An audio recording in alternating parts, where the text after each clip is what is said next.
File 31 अंक 31 आरंभ। राय साहब का सितारा बुलंद था। उनके तीनों मंसूबे पूरे हो गए थे। कन्या की शादी धूमधाम से हो गई थी, मुकदमा जीत गए थे और निर्वाचन में सफल ही न हुए थे, होम मेंबर भी हो गए थे। चारों ओर से बधाइयां मिल रही थीं। तारों का तांता लगा हुआ था। इस मुकदमे को जीतकर उन्होंने ताल्लुकेदारों की प्रथम श्रेणी में स्थान प्राप्त कर लिया था। सम्मान तो उनका पहले भी किसी से कम न था, मगर अब तो उसकी जड़ और भी गहरी और मजबूत हो गई थी। सामायिक पत्रों में उनके चित्र और चरित्र दनादन निकल रहे थे। कर्ज की मात्रा बहुत बढ़ गई थी, मगर अब राय साहब को इसकी परवाह न थी। वो इस नई मिल्कियत का एक छोटा सा टुकड़ा बेचकर कर्ज से मुक्त हो सकते थे। सुख की जो ऊंची से ऊंची कल्पना उन्होंने की थी, उससे कहीं ऊंचे जा पहुंचे थे। अभी तक उनका बंगला केवल लखनऊ में था, अब नैनीताल, मसूरी और शिमला तीनों स्थानों में एक एक बंगला बनवाना लाजमी हो गया। अब उन्हें यह शोभा नहीं देता कि इन स्थानों में जाएं तो होटलों में या किसी दूसरे राजा के बंगले में ठहरे। जब सूर्य प्रताप सिंह के बंगले इन सभी स्थानों में थे, तो राय साहब के लिए यह बड़ी लज्जा की बात थी कि उनके बंगले ना हो। संयोग से बंगले बनवाने की जहमत न उठानी पड़ी। बने बनाए बंगले सस्ते दामों में मिल गए। हर एक बंगले के लिए माली, चौकीदार, कारिंदा, खानसामा आदि भी रख लिए गए थे। और सबसे बड़े भाग्य की बात यह थी कि अब हिज मैजेस्टी के जन्मदिन के अवसर पर उन्हें राजा की पदवी मिल गई। अब उनकी महत्वाकांक्षा संपूर्ण रूप से संतुष्ट हो गई। उस दिन खूब जश्न मनाया गया और इतना शानदार दावत हुई कि पिछले सारे रिकॉर्ड टूट गए। जिस वक्त हिज एक्सीलेंसी गवर्नर ने उन्हें पदवी प्रदान की, गर्व के साथ राजा भक्ति की ऐसी तरंग उनके मन में उठी कि उनका एक एक रोम उससे पलावित हो उठा। ये है जीवन? नहीं, विद्रोहियों के फेर में पड़कर व्यर्थ बदनामी ली, जेल गए और अफसरों की नजरों से गिर गए। जिस डीएसपी ने उन्हें पिछली बार गिरफ्तार किया था, इस वक्त वो उनके सामने हाथ बांधे खड़ा था और शायद अपने अपराध के लिए क्षमा मांग रहा था। मगर जीवन की सबसे बड़ी विजय उन्हें उस वक्त हुई जब उनके पुराने परास्त शत्रु सूर्य प्रताप सिंह ने उनके बड़े लड़के रुद्रपाल सिंह से अपनी कन्या के विवाह का प्रस्ताव भेजा। राय साहब को न मुकदमा जीतने की इतनी खुशी हुई, न मिनिस्टर होने की। ये सारी बातें कल्पना में आती थी, मगर ये बात तो आशातीत ही नहीं, कल्पनातीत थी। वही सूर्य प्रताप सिंह जो अभी कई महीने तक उन्हें अपने कुत्ते से भी नीच समझता था, वो आज उनके लड़के से अपनी लड़की का विवाह करना चाहता था। कितनी असंभव बात। रुद्रपाल इस समय एमए में पढ़ता था। बड़ा निर्भीक, पक्का आदर्शवादी, अपने ऊपर भरोसा रखने वाला, अभिमानी, रसिक और आलसी युवक था, जिसे अपने पिता की ये धन और मान लिप्सा बुरी लगती थी। राय साहब इस समय नैनीताल में थे। ये संदेश पाकर फूल उठे। यद्यपि वो विवाह के विषय में लड़के पर किसी तरह का दबाव डालना न चाहते थे, पर इसका उन्हें विश्वास था कि वो जो कुछ निश्चय कर लेंगे उसमें रुद्रपाल को कोई आपत्ति न होगी। और राजा सूर्य प्रताप सिंह से नाता हो जाना एक ऐसे सौभाग्य की बात थी कि रुद्रपाल का सहमत न होना ख्याल भी ना आ सकता था। उन्होंने तुरंत राजा साहब को बात दे दी और उसी वक्त रुद्रपाल को फोन किया। रुद्रपाल ने जवाब दिया, मुझे स्वीकार नहीं। राय साहब को अपने जीवन में न कभी इतनी निराशा हुई थी, न इतना क्रोध आया था। पूछा, कोई वजह? समय आने पर मालूम हो जाएगा। मैं अभी जानना चाहता हूं। मैं नहीं बतलाना चाहता। तुम्हें मेरा हुक्म मानना पड़ेगा। जिस बात को मेरी आत्मा स्वीकार नहीं करती, उसे मैं आपके हुक्म से नहीं मान सकता। राय साहब ने बड़ी नम्रता से समझाया, बेटा, तुम आदर्शवाद के पीछे अपने पैरों में कुल्हाड़ी मार रहे हो। यह संबंध समाज में तुम्हारा स्थान कितना ऊंचा कर देगा, कुछ तुमने सोचा है? इसे ईश्वर की प्रेरणा समझो। उस कुल की कोई दरिद्र कन्या भी मुझे मिलती तो मैं अपने भाग्य को सराहता। ये तो राजा सूर्य प्रताप की कन्या है, जो हमारे सिरमौर है। मैं उसे रोज देखता हूं, तुमने भी देखा होगा। रूप, गुण, शील, स्वभाव में ऐसी युवती मैंने आज तक नहीं देखी। मैं तो 4 दिन का और मेहमान हूं। तुम्हारे सामने जीवन पड़ा है। मैं तुम्हारे ऊपर दबाव नहीं डालना चाहता। तुम जानते हो विवाह के विषय में मेरे विचार कितने उदार हैं। लेकिन मेरा यह भी तो धर्म है कि अगर तुम्हें गलती करते देखूं तो चेतावनी दे दूं। रुद्रपाल ने इसका जवाब दिया, मैं इस विषय में बहुत पहले निश्चय कर चुका हूं, उसमें अब कोई परिवर्तन नहीं हो सकता। राय साहब को लड़के की जड़ता पर फिर क्रोध आ गया। गरज कर बोले, मालूम होता है तुम्हारा सिर फिर गया है। आकर मुझसे मिलो, विलंब न करना। मैं राजा साहब को जबान दे चुका हूं। रुद्रपाल ने जवाब दिया, खेद है, अभी मुझे अवकाश नहीं है। दूसरे दिन राय साहब खुद आ गए। दोनों अपने अपने शस्त्रों से सजे हुए तैयार खड़े थे। एक और संपूर्ण जीवन का मजा हुआ अनुभव था, समझौते से भरा हुआ। दूसरी ओर कच्चा आदर्शवाद था, जिद्दी, उदंड और निर्मम। राय साहब ने सीधे मर्म पर आघात किया, मैं जानना चाहता हूं वो कौन लड़की है। रुद्रपाल ने अचल भाव से कहा, अगर आप इतने उत्सुक हैं तो सुनिए, वो मालती देवी की बहन सरोज है। राय साहब आहत गिर पड़े। अच्छा वो, आपने तो सरोज को देखा होगा। खूब देखा है। तुमने राजकुमारी को देखा है या नहीं। जी हां, खूब देखा है। फिर भी मैं रूप को कोई चीज नहीं समझता। तुम्हारी अक्ल पर मुझे अफसोस होता है।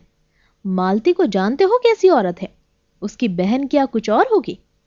रुद्रपाल ने तेवरी चढ़ाकर कहा, मैं इस विषय में आपसे और कुछ नहीं कहना चाहता, मगर मेरी शादी होगी तो सरोज से।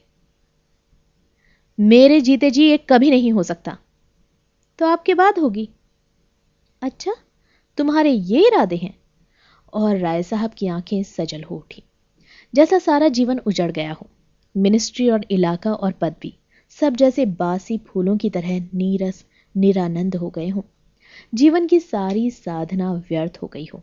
उनकी स्त्री का जब देहांत हुआ था तो उनकी उम्र 36 साल से ज्यादा न थी। वो विवाह कर सकते थे और भोग विलास का आनंद उठा सकते थे। सभी उनसे विवाह करने के लिए आग्रह कर रहे थे, मगर उन्होंने इन बालकों का मुंह देखा और विधुर जीवन की साधना स्वीकार की। इन्हीं लड़कों पर अपने जीवन का सारा भोग विलास न्योछावर कर दिया। आज तक अपने हृदय का सारा स्नेह लड़कों को देते चले आए हैं, और आज ये लड़का इतनी निष्ठुरता से बातें कर रहा है मानो उनसे कोई नाता नहीं। फिर वो क्यों जायदाद और सम्मान और अधिकार के लिए जान दे। इन्हीं लड़कों ही के लिए तो वो सब कुछ कर रहे थे। जब लड़कों को उनका जरा भी लिहाज नहीं, तो वो क्यों ये तपस्या करें। उन्हें कौन संसार में बहुत दिन रहना है। उन्हें भी आराम से पड़े रहना आता है। उनके और हजारों भाई मूंछों पर ताव देकर जीवन का भोग करते हैं और मस्त घूमते हैं। फिर वो भी क्यों ना भोग विलास में पड़े रहें।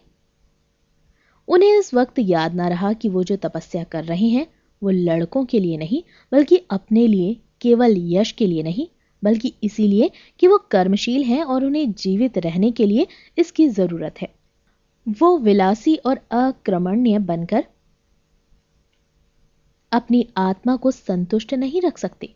उन्हें मालूम नहीं कि कुछ लोगों की प्रकृति ही ऐसी होती है कि विलास का अपाहिजपन स्वीकार ही नहीं कर सकते। वो अपने जिगर का खून पीने के लिए बने हैं और मरते दम तक पिए जाएंगे। मगर इस चोट की प्रतिक्रिया भी तुरंत हुई। हम जिनके लिए त्याग करते हैं उनसे किसी बदले की आशा न रखकर भी उनके मन पर शासन करना चाहते हैं, चाहे वो शासन उन्हीं के हित के लिए हो। यद्यपि उस हित को हम इतना अपना लेते हैं कि वो उनका न होकर हमारा हो जाता है। त्याग की मात्रा जितनी ही ज्यादा होती है, ये शासन भावना भी उतनी ही प्रबल होती है। और जब सहसा हमें विद्रोह का सामना करना पड़ता है तो हम क्षुब्ध हो उठते हैं और वो त्याग जैसे प्रतिहिंसा का रूप ले लेता है। राय साहब को ये जिद पड़ गई थी कि रुद्रपाल का विवाह सरोज के साथ न होने पाए, चाहे इसके लिए उन्हें पुलिस की मदद क्यों न लेनी पड़े, नीति की हत्या क्यों न करनी पड़े। उन्होंने जैसे तलवार खींचकर कहा, हां, मेरे बाद ही होगी और अभी उसे बहुत दिन है। रुद्रपाल ने जैसे गोली चला दी। ईश्वर करे आप अमर हो। सरोज से मेरा विवाह हो चुका। झूठ। बिल्कुल नहीं, प्रमाण पत्र मौजूद है। राय साहब आहत गिर पड़े। इतनी सतृष्ण हिंसा की आंखों से उन्होंने कभी किसी शत्रु को न देखा था। शत्रु अधिक से अधिक उनके स्वार्थ पर आघात कर सकता था, या देह पर या सम्मान पर यह आघात तो उस मर्म स्थल पर था जहां जीवन की संपूर्ण प्रेरणा संचित थी। एक आंधी थी जिसने उनका जीवन जड़ से उखाड़ दिया। अब वो सर्वथा अपंग हैं। पुलिस की सारी शक्ति हाथ में रहते हुए अपंग हैं। बल प्रयोग उनका अंतिम शस्त्र था। वो शस्त्र उनके हाथ से निकल चुका था। रुद्रपाल बालिग है, सरोज भी बालिग है, और रुद्रपाल अपनी रियासत का मालिक है। उनका उस पर कोई दबाव नहीं। अगर जानते ये लौंडा यूं विद्रोह करेगा तो इस रियासत के लिए लड़ते ही क्यों। इस मुकदमे बाजी के पीछे 2-2.5 लाख बिगड़ गए, जीवन ही नष्ट हो गया। अब तो उनकी लाज इसी तरह बचेगी कि इस लौंडे की खुशामद करते रहें। उन्होंने जरा बाधा दी और इज्जत धूल में मिली। वो जीवन का बलिदान करके भी अब स्वामी नहीं। सारा जीवन नष्ट हो गया, सारा जीवन। रुद्रपाल चला गया। राय साहब ने कार मंगवाई और मेहता से मिलने चले। मेहता अगर चाहे तो मालती को समझा सकते हैं। सरोज भी उनकी अवहेलना न करेगी। अगर 10-20 हजार रुपए बल खाने से भी विवाह रुक जाए तो वो देने को तैयार हैं। उन्हें उस स्वार्थ के नशे में ये बिल्कुल ख्याल न रहा कि वो मेहता के पास ऐसा प्रस्ताव लेकर जा रहे हैं जिस पर मेहता की हमदर्दी कभी उनके साथ न होगी। मेहता ने सारा वृतांत सुनकर उन्हें बनाना शुरू किया। गंभीर मुंह बनाकर बोले, ये तो आपकी प्रतिष्ठा का सवाल है। राय साहब भांप न सके, उछल कर बोले, जी हां, केवल प्रतिष्ठा का। राजा सूर्य प्रताप सिंह को तो आप जानते हैं। मैंने उनकी लड़की को देखा है। सरोज उसके पांव की धूल भी नहीं है। मगर इस लौंडे की अकल पर पत्थर पड़ गया है। तो मारिए गोली, आपको क्या करना है, वही पछताएगा। ओह, ये तो नहीं देखा जाता मेहता जी। मिलती हुई प्रतिष्ठा नहीं छोड़ी जाती। मैं इस प्रतिष्ठा पर अपनी आधी रियासत कुर्बान करने को तैयार हूं। आप मालती देवी को समझा दें तो काम बन जाए। इधर से इनकार हो जाए तो रुद्रपाल सिर पीट कर रह जाएगा और ये नशा 10-5 दिन में आप उतर जाएगा। ये प्रेम स्नेह कुछ नहीं, केवल सनक है। लेकिन मालती बिना कुछ रिश्वत लिए मानेगी नहीं। आप जो कुछ कहिए मैं उसे दूंगा। वो चाहे तो मैं उसे यहाँ के डफरिन हॉस्पिटल का इंचार्ज बना दूं। मान लीजिए वो आपको चाहे तो आप राजी होंगे। जब से आपको मिनिस्ट्री मिली है आपके विषय में उसकी राय जरूर बदल गई होगी। राय साहब ने मेहता के चेहरे की तरफ देखा। उस पर मुस्कुराहट की रेखा नजर आई। समझ गए, व्यथित स्वर में बोले, आपको भी मुझसे मजाक करने का यही अवसर मिला। मैं आपके पास इसीलिए आया था कि मुझे यकीन था कि आप मेरे हालत पर विचार करेंगे, मुझे उचित राय देंगे और आप मुझे बनाने लगे। जिसके दांत नहीं दुखे वो दांतों का दर्द क्या जाने। मेहता ने गंभीर स्वर में कहा, क्षमा कीजिएगा, आप प्रश्न ही ऐसा लेकर आए हैं कि उस पर गंभीर विचार करना मैं हास्यास्पद समझता हूं। आप अपनी शादी के जिम्मेदार हो सकते हैं।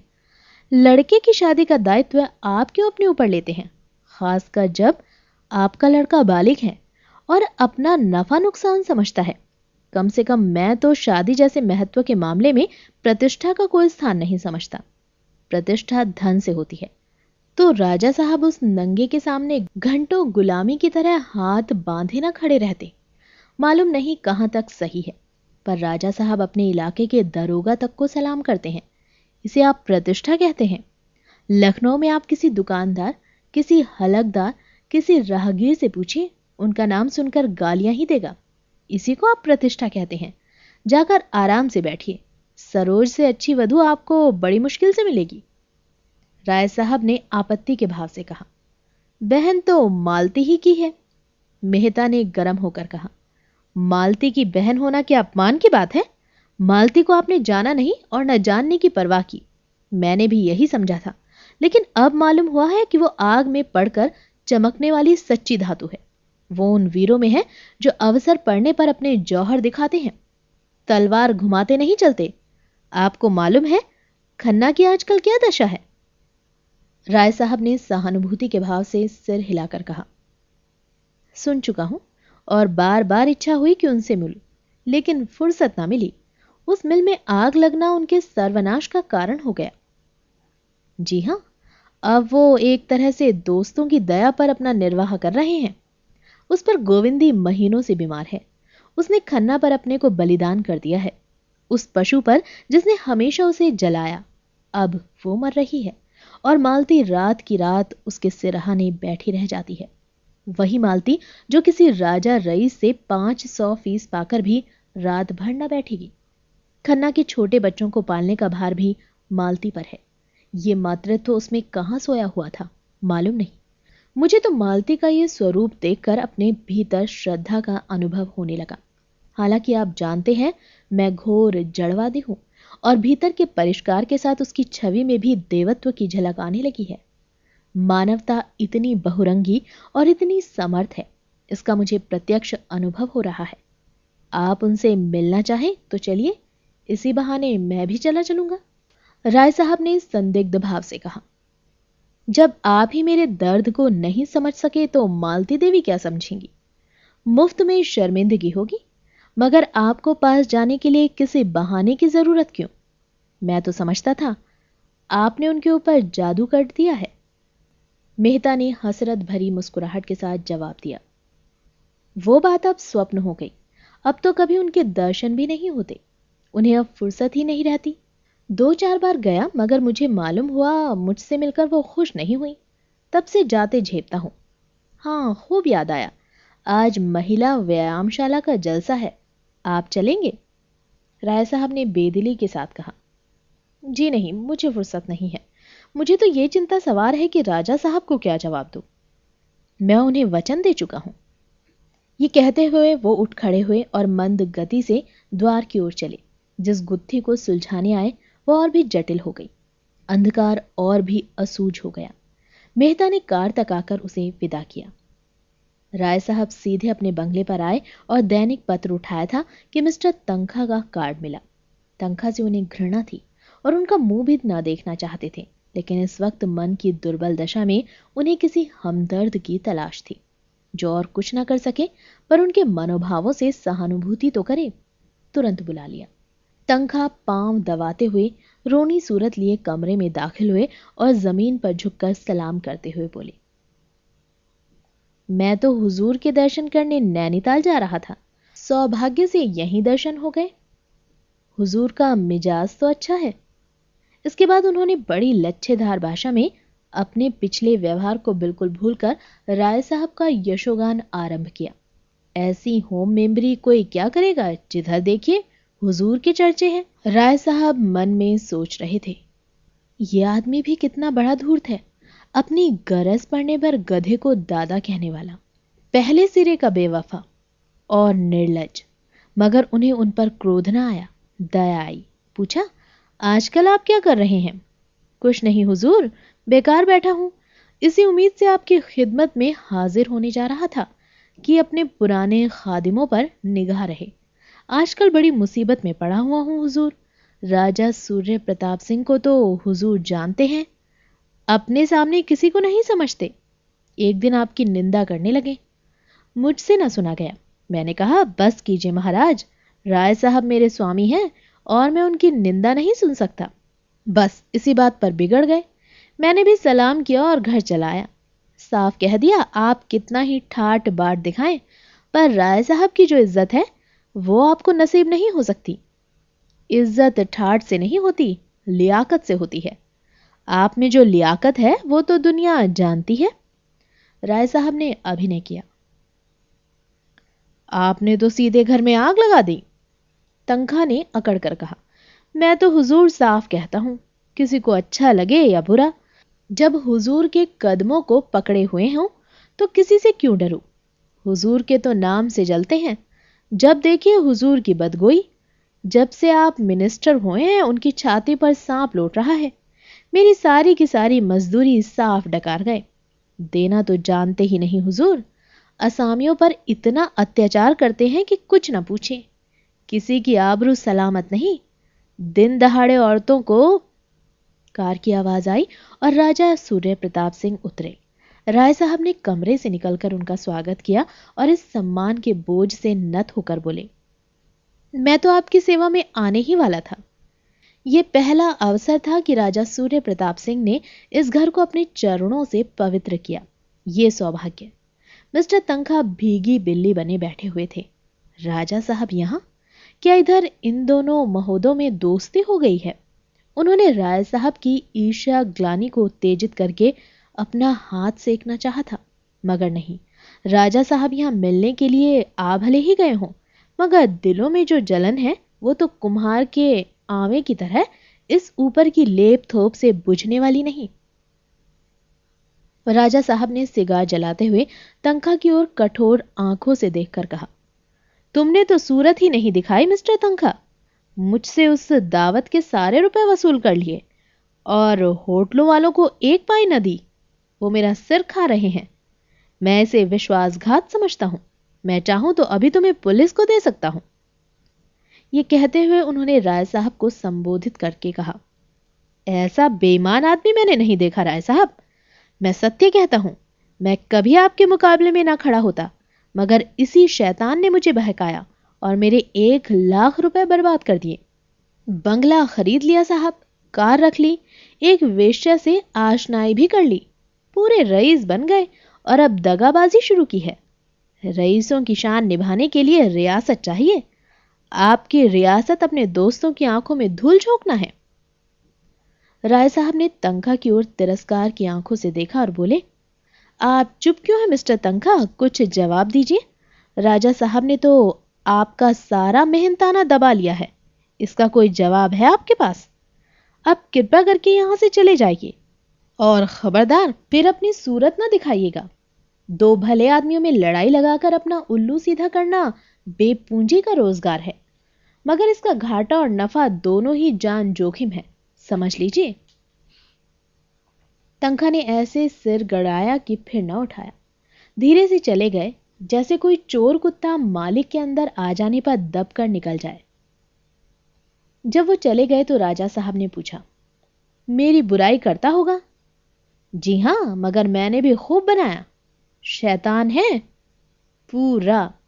बाप बेटे में लड़ाई करवा दें, मियाँ बीवी में लड़ाई करवा दें, इस फन में उस्ताद हैं। खैर, आज बच्चा को अच्छा सबक मिल गया। इसके बाद रुद्रपाल के विवाह की बातचीत शुरू हुई। राय साहब के प्राण सूखे जा रहे थे, मानो उन पर कोई निशाना बांधा जा रहा हो। कहां छिप जाएं? कैसे कहें कि रुद्रपाल पर उनका कोई अधिकार नहीं रहा, मगर राजा साहब को परिस्थिति का ज्ञान हो चुका था। राय साहब को अपनी तरफ से कुछ ना कहना पड़ा, जान बच गई। उन्होंने पूछा, आपको इसकी क्यों कर खबर हुई?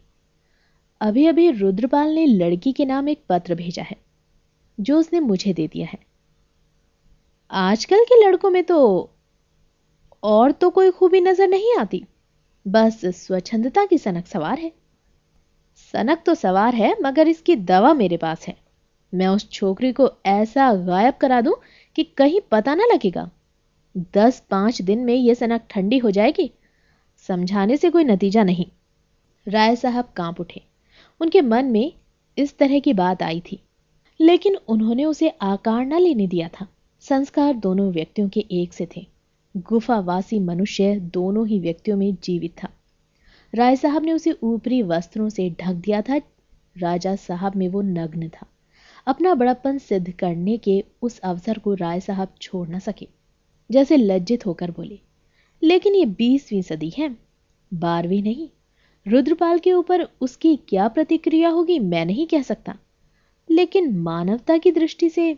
राजा साहब ने बात काटकर कहा, आप मानवता लिए फिरते हैं और ये नहीं देखते कि संसार में आज भी मनुष्य की पशुता ही उसकी मानवता पर विजय पा रही है।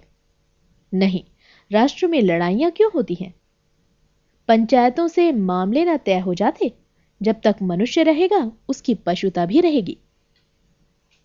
छोटी मोटी बहस छिड़ गई और विवाद के रूप में आकर अंत में वितंडा बन गई और राजा साहब नाराज होकर चले गए। दूसरे दिन राय साहब ने भी नैनीताल को प्रस्थान किया और उसके एक दिन बाद रुद्रपाल ने सरोज के साथ इंग्लैंड की राह ली। अब उनमें पिता पुत्र का नाता न था, प्रतिद्वंदी हो गए थे। मिस्टर तंखा अब रुद्रपाल के सलाहकार और पैरोकार थे। उन्होंने रुद्रपाल की तरफ से राय साहब पर हिसाब फहमी का दावा किया। राय साहब पर 10 लाख की डिग्री हो गई। उन्हें डिग्री का इतना दुख न था जितना अपने अपमान का। अपमान से भी बढ़कर दुख था जीवन की संचित अभिलाषाओं के धूल में मिल जाने का, और सबसे बड़ा दुख था इस बात का कि अपने बेटे ने ही दगा दी। आज्ञाकारी पुत्र के पिता बनने का गौरव बड़ी निर्दयता के साथ उनके हाथ से छीन लिया गया था। मगर अभी शायद उनके दुख का प्याला भरा न था। जो कुछ कसर थी वो लड़की और दामाद के संबंध विच्छेद ने पूरी कर दी। साधारण हिंदू बालिकाओं की तरह मीनाक्षी भी बेजबान थी। बाप ने जिसके साथ ब्याह कर दिया उसके साथ चली गई, लेकिन स्त्री पुरुष में प्रेम न था। दिग्विजय सिंह अय्याश भी था, शराबी भी। मीनाक्षी भीतर ही भीतर कुढ़ती रहती थी, पुस्तकों और पत्रिकाओं से मन बहलाया करती। दिग्विजय की अवस्था तो 30 से अधिक न थी।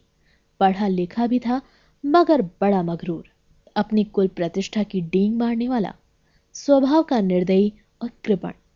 गांव की नीच जाति की बहु बेटियों पर डोरे डाला करता था। सोहबत भी नीचों की थी, जिनकी खुशामदों ने उसे और भी खुशामद पसंद बना दिया था। मीनाक्षी ऐसे व्यक्ति का सम्मान दिल से न कर सकती थी। फिर पत्रों में स्त्रियों के अधिकारों की चर्चा पढ़ पढ़कर उसकी आंखें खुलने लगी थी। वो जनाना क्लब में आने जाने लगी थी। वहां कितनी ही शिक्षित ऊंचे कुल की महिलाएं आती थी। उनमें वोट और अधिकार और स्वाधीनता और नारी जागृति की खूब चर्चा होती थी, जैसे पुरुषों के विरुद्ध कोई षड्यंत्र रचा जा रहा हो। अधिकतर वही देवियां थीं जिनकी अपने पुरुषों से न पड़ती थी, जो नई शिक्षा पाने के कारण पुरानी मर्यादाओं को तोड़ डालना चाहती थी। कई युवतियां भी थीं जो डिग्रियां ले चुकी थी और विवाहित जीवन को आत्मसम्मान के लिए घातक समझकर नौकरियों की तलाश में थी। उन्हीं में से एक मिस सुल्तान थी, जो विलायत से बार एट लॉ होकर आई थी और यहाँ पर्दानशीन महिलाओं को कानूनी सलाह देने का व्यवसाय करती थी। उन्हीं की सलाह से मीनाक्षी ने पति पर गुजारे का दावा किया।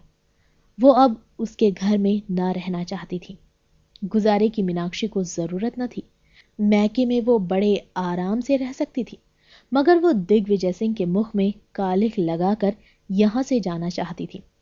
दिग्विजय सिंह ने उस पर उल्टा बद चलने का आक्षेप लगाया। राय साहब ने इस कलह को शांत करने की भरसक बहुत चेष्टा की, पर मीनाक्षी अब पति की सूरत नहीं देखना चाहती थी।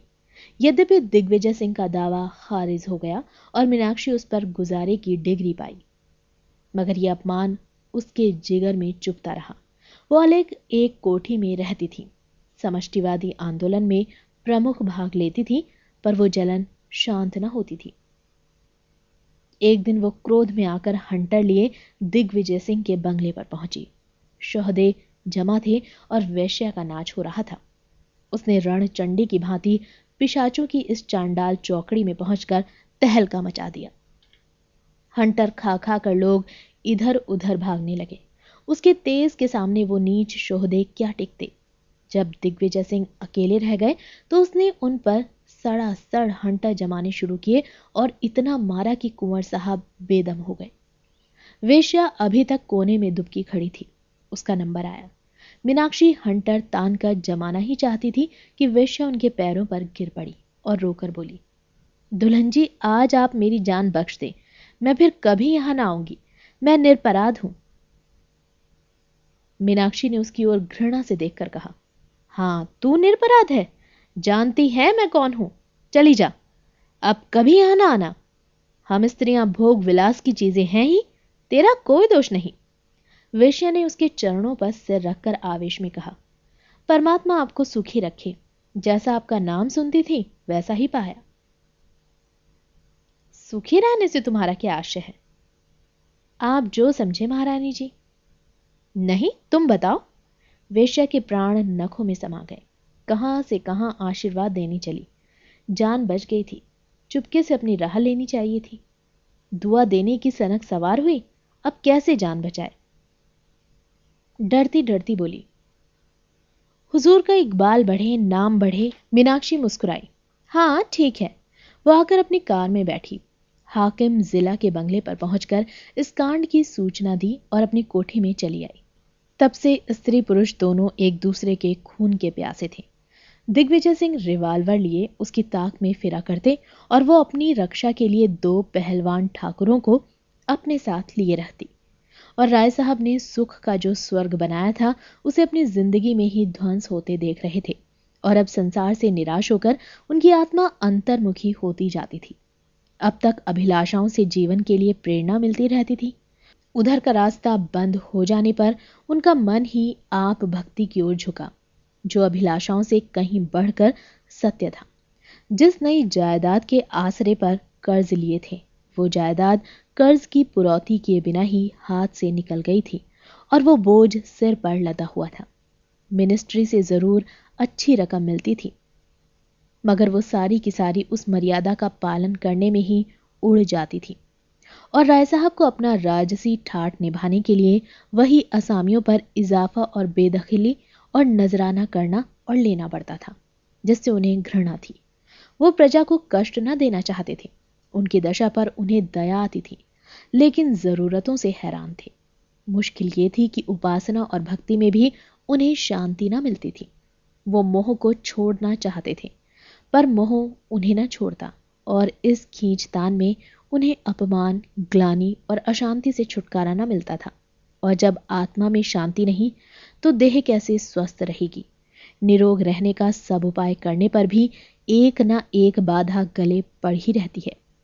रसोई में भी सभी तरह के पकवान बनते थे, पर उनके लिए वही मूंग की दाल और फुलके थे। अपने और भाइयों को देखते थे जो उनसे भी ज्यादा मकरूज, अपमानित और शोकग्रस्त थे, जिनके भोग विलास में, ठाट बाट में किसी तरह की कमी न थी। मगर इस तरह की बेहयाई उनके बस में न थी। उनके मन के ऊंचे संस्कारों का ध्वंस न हुआ था। पर पीड़ा, मक्कारी, निर्लजता और अत्याचार को वो ताल्लुकेदारी की शोभा और रौब दाब का नाम देकर अपनी आत्मा को संतुष्ट करते थे। और यही उनकी सबसे बड़ी हार थी। फाइल 31, अंक 31 समाप्त।